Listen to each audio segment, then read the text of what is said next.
More than 240 meters above the gorge, crews worked through cold, fog, light snow, and mountain wind as the H-shaped pylons climbed higher. The next challenge was precision. Two cantilevers approaching 400 meters each still had to meet while temperature kept changing their geometry. To understand how they did it, start with the gorge itself. Steep, deep, and brutally difficult to access. Before heavy construction, survey crews mapped the slopes, river corridor, and narrow areas where equipment could safely work. Existing mountain roads were too restrictive for the scale of machinery and steel this bridge would demand. Temporary benches and access routes were extended step by step, creating working space where the mountain offered almost none. Only after those work zones were established could permanent foundation construction begin on the opposing slopes. With access finally secured, crews began cutting into the mountain benches for the first permanent foundation works.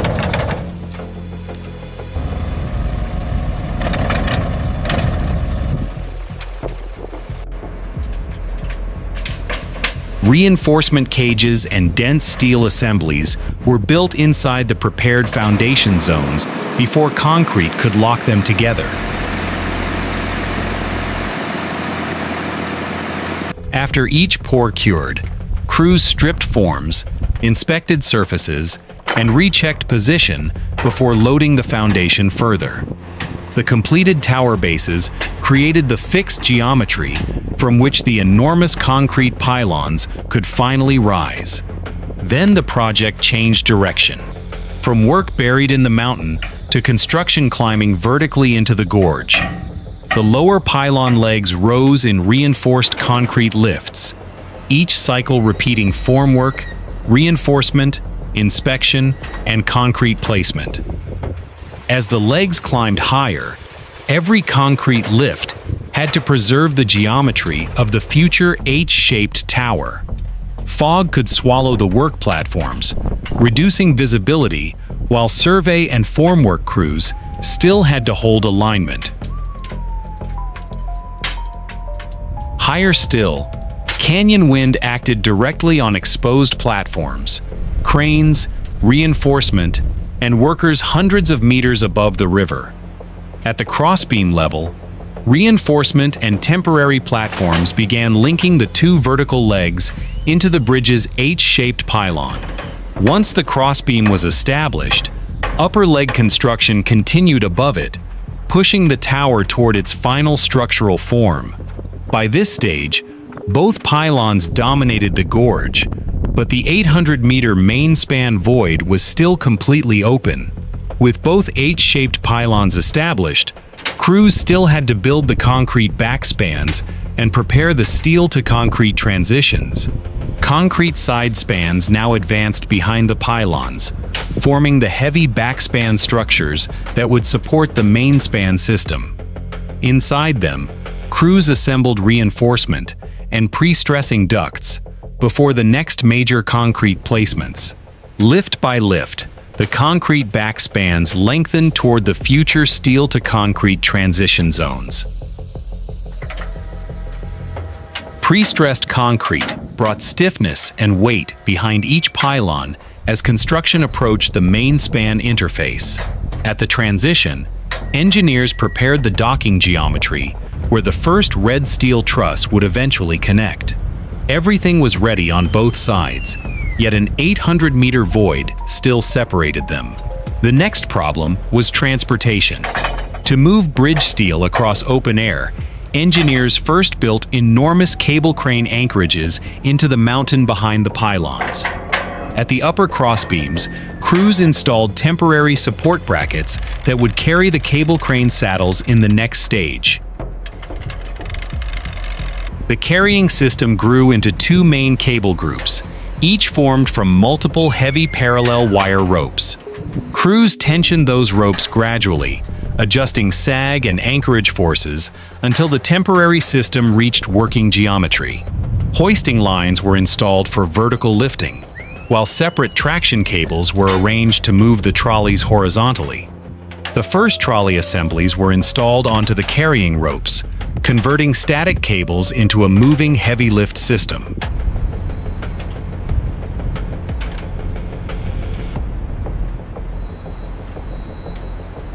Operators commissioned the winches and controls with short unloaded movements, checking synchronization before any formal heavy load test.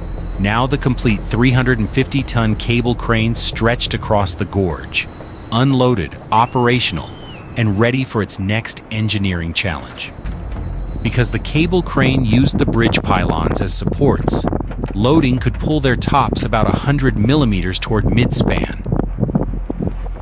Engineers answered by preparing ground anchors behind the towers, creating a counterforce against movement toward the main span. 4 groups of temporary grounded backstays were connected from the pylons back into the mountain anchorage system.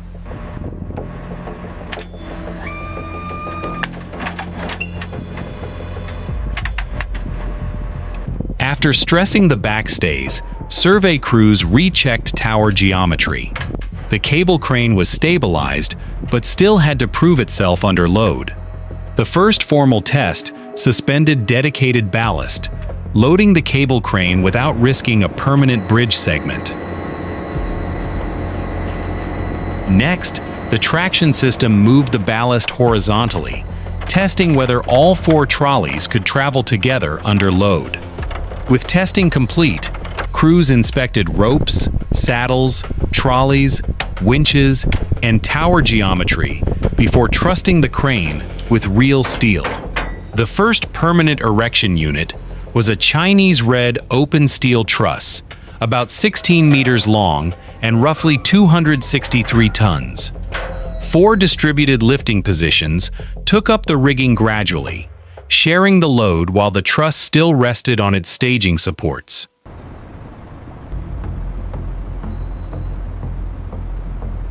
Traction winches pulled the suspended truss horizontally across the void while the hoisting system kept the enormous load level. Near the pylon, movement slowed to a crawl as crews brought the giant unit toward the steel-to-concrete transition. The crane lowered it only a small distance at a time while surveyors and receiving crews watched the alignment. The first red truss finally reached the bridge, but only the first permanent piece of the main span now existed. Before crane support could be reduced, crews aligned the first major truss joint until its connection plates and bolt holes matched. With the steel secured, the first permanent stay cable was connected between the pylon and the growing main span cantilever. Hydraulic stressing transferred controlled support into the stay, stabilizing the newly installed steel farther out over the gorge. Surveyors measured the cantilever again.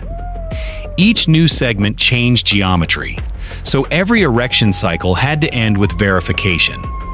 Then the cable crane returned with another red truss unit, again supported through 4 distributed lifting positions. At the tip, workers aligned the new steel, inserted initial bolts, and maintained crane support while the joint developed strength. Another permanent stay was added and adjusted, transferring the growing cantilever load back into the concrete pylon. This became the construction engine. Lift a truss, align it, bolt it, tension a stay, measure, then repeat. After several cycles, the first red cantilever was clearly reaching into the gorge, while most of the main span remained empty. Erection then began from the opposite side, starting a second steel cantilever from the other pylon and transition. Both sides now repeated the same controlled sequence, advancing steel toward each other without allowing geometry to drift. The opposing cantilevers reached a medium stage, supported by growing stay fans, but still separated by a large central void. Farther from the towers, bolting, stay adjustment, and survey work all had to be performed at increasingly remote cantilever tips. The red trusses continued advancing from both sides, each new unit extending the reach and increasing the demand for control. by roughly 2/3 of main span erection, the bridge was recognizable, but a substantial central gap still remained. At a 188-meter cantilever, 1 degree of warming could move the truss tip about 10 millimeters and the cable crane about 23. That is why critical alignment shifted into the 2 to 7 a.m. window, when the steel geometry was more thermally stable. During that stable period, crews made the tiny corrections needed to bring critical steel joints into precise alignment. Stay cable forces were adjusted in the same thermal window, correcting geometry without visibly moving the massive structure. As dawn approached, engineers surveyed the cantilever again, checking what had changed before temperature began rising.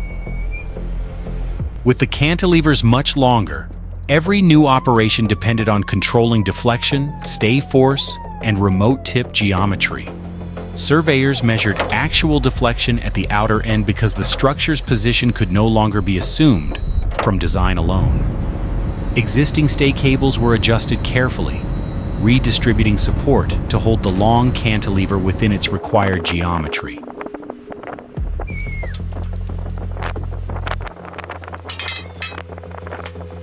After many more cycles, the opposing cantilevers approached the near 400-meter reach class from each side of the gorge. Engineers now measured the two tips relative to each other. Distance, elevation, and axis had become one closure problem. At last, only a small center gap remained. But small did not mean simple, because the gap itself was moving. Before attempting closure, crews installed survey targets and temperature instruments to watch that gap systematically over time.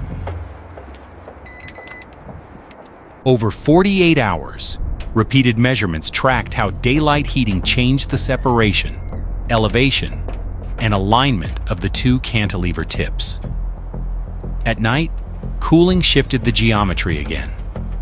The gap they needed to close never stayed at one fixed size or position. In one 24-hour cycle, tip distance varied about 237 millimeters, axis about 180, and elevation about 100. The measurements revealed a more stable pre-dawn period, when thermal movement slowed enough for closure to be controlled. After 48 hours, engineers understood the moving target well enough to prepare a closure piece for the real as-built gap. Before installing the final steel, equivalent concrete ballast reproduced the closure loading so engineers could verify the cantilevers under representative force. The closure piece was factory prefabricated, then measured, cut, and drilled on site to match the bridge's actual geometry. The Guiqian side was connected first. Engineers then waited for the correct thermal condition and used controlled jacking to align the Guizhou side.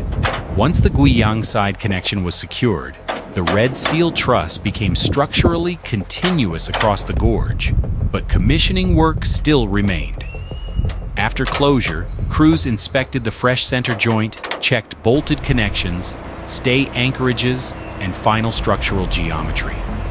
Controlled load verification, then tested the completed structure while engineers measured its response before public operation. Across the Yachihe Gorge, the finished bridge now carried a highway where the mountains once made direct construction nearly impossible.